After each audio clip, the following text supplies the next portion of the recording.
Chers amis, bonsoir. Il est presque minuit. J'ai beaucoup hésité avant de faire cette vidéo. Quoi vous dire, chers amis? Que dire sur... on a assez dit sur le dysfonctionnement de la société, le dysfonctionnement des cerveaux humains qui est en attente de mutation.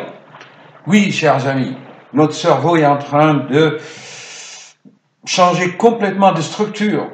C'est bon gré, mal gré. Et puisque tout le monde le sait, que depuis 1988, il y a d'énormes explosions solaires, d'après les savants, et d'ailleurs c'est prouvé, ça on ne peut pas le nier, que nous sommes inondés d'ondes électromagnétiques. Vous connaissez l'importance des ondes électromagnétiques sur l'être humain, j'en ai assez parlé dans mes vidéos. Que vous dire sur mes consultations d'aujourd'hui? Eh bien, j'ai pris en urgence un homme, cela fait 10 ans que je suis, rien, absolument rien à faire. Il mesure 1,80 m, il pèse 130 kg. Hypertension, ça fait 10 ans qu'on lui dit, monsieur, il faut faire attention à votre santé. Monsieur, rien de coudre, rien. Parce qu'il est sous l'influence de sa femme, parce qu'il doit manger beaucoup et faire un repas convivial le soir avec sa femme quand elle rentre du travail, pour l'accompagner. La pathologie de couple, c'est la base du dysfonctionnement social. C'est la famille. La famille, c'est la cellule sociale, n'est-ce pas? Quand ce n'est pas l'homme qui est soumis à la femme, c'est la femme qui est soumise à l'homme. Mais c'est là, ils ne le savent pas. Parce que vous savez, l'inconscient joue un rôle énorme. Et parce que l'inconscient va enjoliver les choses, avec le mental bien sûr. Dans l'esprit de cet homme, c'est une façon d'aimer sa femme, d'aller dîner, de l'attendre, d'aller dîner avec elle le soir. C'est une façon. Mais si on est intègre, si on est sincère, s'il parle sincèrement à sa femme, avec toute honnêteté, dit, écoute, ça fait 10 ans, mon cardiologue me dit, il faut pas que je mange trop le soir, que je mange plus le matin, cela s'appelle la chrononutrition, il faut manger de protéines le matin, vous mangez un œuf chaque matin, vous n'aurez pas de cholestérol. Mais on a tellement des idées reçues, des préjugés, des conditionnements mentaux, que, chers amis, bien sûr, on ne peut pas avancer. On préfère, ce monsieur préfère faire un dîner convivial avec sa femme, aller prendre des médicaments, venir voir les cardiologues en urgence, mais rien à faire pour changer ses habitudes. Bien sûr, n'en parlons pas du sel, de l'hygiène de vie, du sport, de l'activité physique, ça, on n'en parle pas. Et les autres 3 cas que j'ai vus, c'est extraordinaire comment une femme peut être soumise sans qu'elle s'en rende compte en croyant que c'est de l'amour. Une gentille famille, une femme de la quarantaine, à force de la consulter, j'ai compris qu'en fait, elle a des problèmes de sommeil. D'abord, elle me dit que c'était sa fille qui ne dort pas. Je dis, ok, amenez-moi votre fille, si on soigne votre petite fille de 8 ans, vous iriez peut-être mieux. Elle amène ce soir la fille. Effectivement, un enfant hyperactif. Alors, je fais, bien sûr, j'ai posé quelques questions et en discutant avec la mère, la petite fille au coin du bureau me dit oui, mais je ne peux pas dormir parce que papa ronfle. Alors, voyez-vous, cela fait 7 ans, je crois, je soigne cette jeune femme. J'étais arrivé à la conclusion que c'était des troubles de conflit dans la famille, s'il y avait un problème. C'est la fille, maintenant, qui a dit que je ne peux pas dormir parfois parce que papa ronfle trop fort. Son papa, n'en parlons pas, il a des stents dans le cœur, il est bourré de médicaments, plus ou moins bien ou vraiment suivi. Et cette jeune femme, elle a peur de dire à son mari, tu me déranges pour dormir. Il n'a pas de communication. Alors, donc, vous savez bien comment j'aborde les choses. Il faut en fait traiter toute l'ambiance familiale et la racine, c'est ce gentil mari qui ronfle sans qu'il se rende compte que vraiment il dérange les autres. Je dis, ok, vous me l'amenez, on va lui faire une polygraphie de sommeil, il nous met une orthèse dentaire pour éviter le ronflement. J'ai ainsi aidé beaucoup de couples pour éviter que le mari ronfle. La femme aime tellement son mari, comme j'en ai beaucoup parlé dans mes vidéos, chers amis, hein, qu'elle préfère garder le calme dans le foyer familial sans histoire. Mais à quel prix? À quel prix? Quant à l'autre couple, c'est une femme âgée 80 ans, le mari 84, je crois. Elle a le cancer du poumon, de l'utérus, les ovaires opérés, des fractures de côte, des fractures des jambes, des prothèses totales. Elle a tout depuis 20 ans. Et le problème, c'est quoi? Parce qu'un jour, je les ai rencontrés dans la rue. Je leur ai dit, vous savez, madame, votre mari, je lui ai fait un bilan cardiaque l'autre jour, il peut vivre encore 20 ans. Heureusement que le mari était un peu loin. Elle me regarde. Méchant docteur, je vous parle plus. Quoi, mais pourquoi? Je vous apporte des bonnes nouvelles. En fait, elle attendait que son mari crève. Elle vit avec lui depuis des dizaines d'années. C'est incroyable. Comment se fait-il qu'un être humain, une femme, peut vivre avec quelqu'un en attendant qu'il meure? Chers amis, c'est du vrai. C'est des bonnes familles françaises de chez nous. C'est pas des émigrés, c'est pas des réfugiés, c'est pas des étrangers. C'est des grandes familles françaises. Eh oui.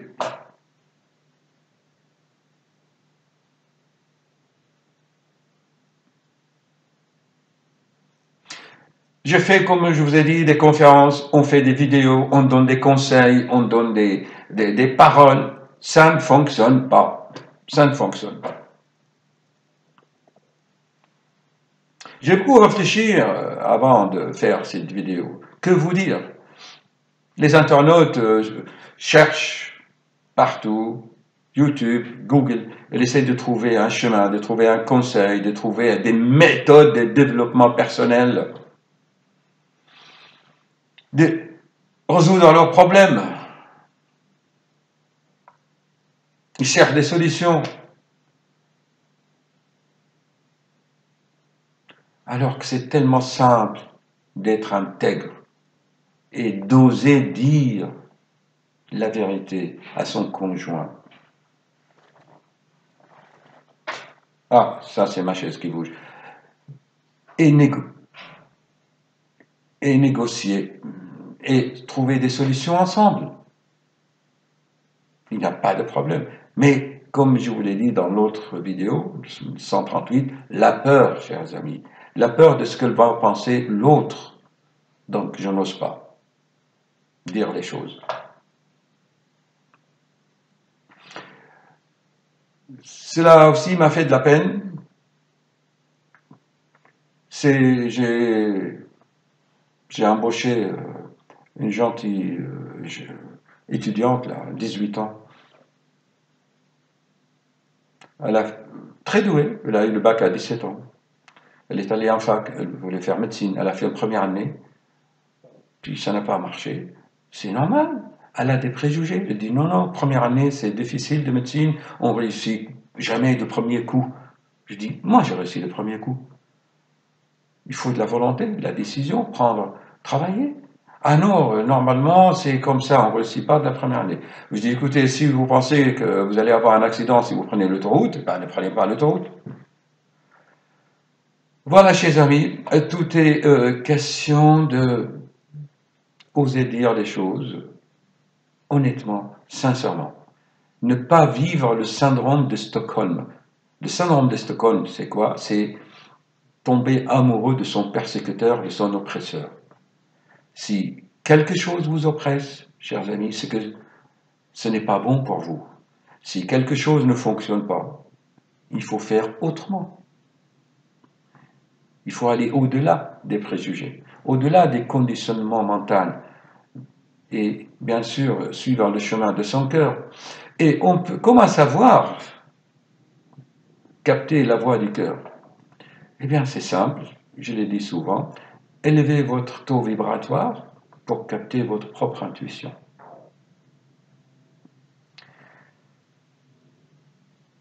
Et si vous êtes bien absorbé à faire une chose, le cerveau va se calmer, il va être synchrone, et vous allez pouvoir capter la voix de votre âme. Chers amis, laissez-vous guider par la vie. La vie, il y en a qui l'appellent Allah, Dieu, Bouddha, le prophète. La vie, c'est l'énergie qui vous conduit. C'est la loi d'attraction, d'affinité, avec vos pensées. Oui, vos pensées, vous dites que vous ne les voyez pas. Mais maintenant, vous savez très bien, quand vous pensez à une chose, il arrive. Quand vous pensez à quelqu'un, vous téléphone. On n'a pas besoin de voir les potentiels pensées, les potentiels, les formes pensées. Certains les appellent les formes pensées. Mais je vous avais dit souvent et personnellement que quand vous pensez à une chose, vous créez une chose. Et ça réalisera. Bon, laissons-nous vivre avec cette musique et laissons-nous conduire par le fleuve de la vie. On écoute ensemble cette merveilleuse lied de Schubert. Hop.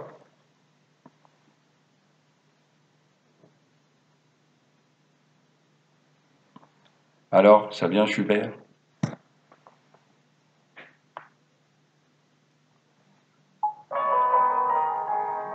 Allez, Schubert, ensemble. Ah, merveilleux. Jolie perspective. Je regarde en même temps que vous le fleuve de la vie.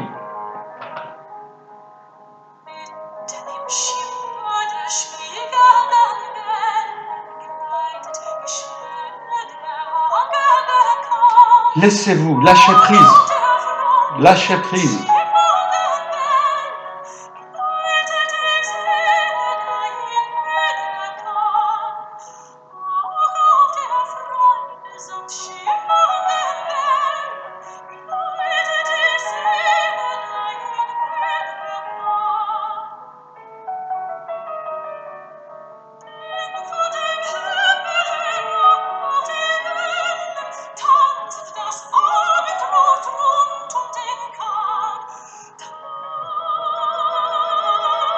Laissez-vous porter.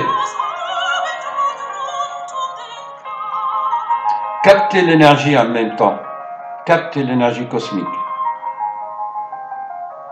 En faisant taire le mental, vous recevez.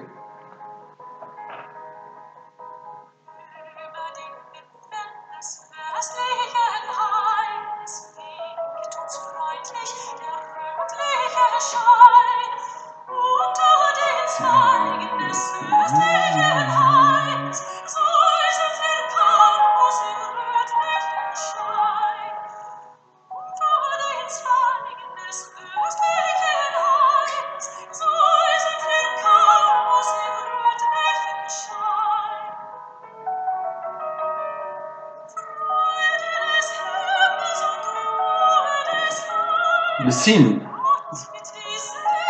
symbole de la pureté.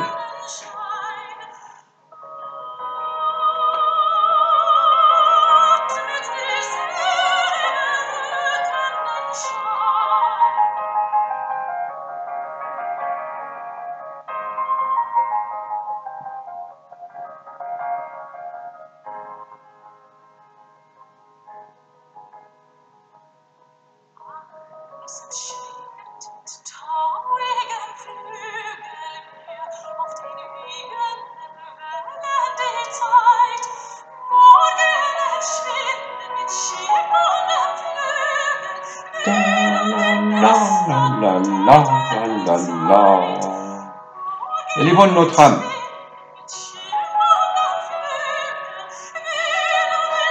Je partage avec vous cette joie de vivre.